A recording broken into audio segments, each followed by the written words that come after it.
तिथीनुसार होणाऱ्या शिवराज्याभिषेक सोहळ्यास दुर्गेश्वर किल्ले रायगडावर का जावं?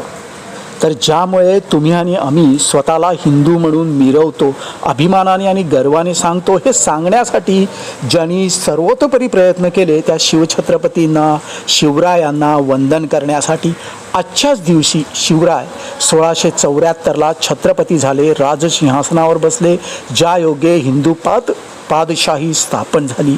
या एका कारणासाठी तर नक्कीच जावे, पण त्याहीपेक्षा जास्त जावे त्या काळात जी युद्धकला आत्मसात केलेली त्या लोकांनी, ज्याच्या जोरावर त्यांनी बलाढ्य मुघलांशी युद्ध पुकारलं, ती युद्धकला त्याच स्वरूपात पाहण्यासाठी एकदा नक्की शिवराज्याभिषेकाच्या दिवशी तिथीनुसार होणाऱ्या किल्ले रायगडावर ही लाठीकाठी आणि शिवकालीन युद्धकला पाहण्यासाठी नक्की जावे.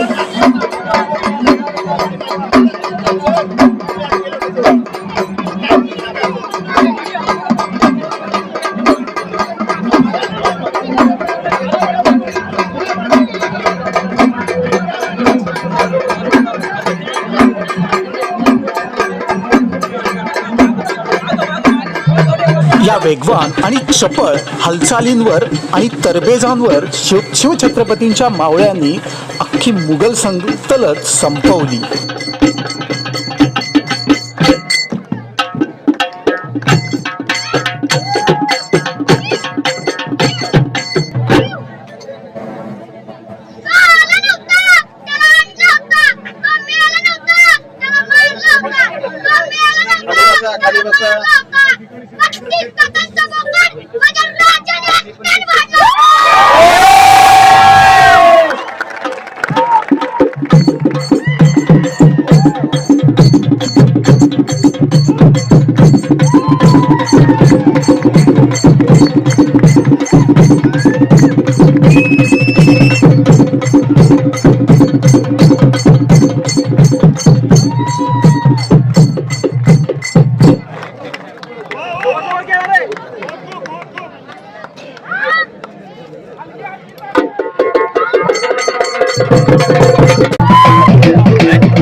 अत्यंत चपल आणि वेगवान हालचाली असलेली ही पुरातन ऐतिहासिक युद्धकला ज्यांनी जपून ठेवली त्यांना एकदा मानाचा मुजरा देण्यासाठी आणि शिवछत्रपतींना वंदन करण्यासाठी तर नक्कीच एकदा दुर्गेश्वर किल्ले रायगडाला या.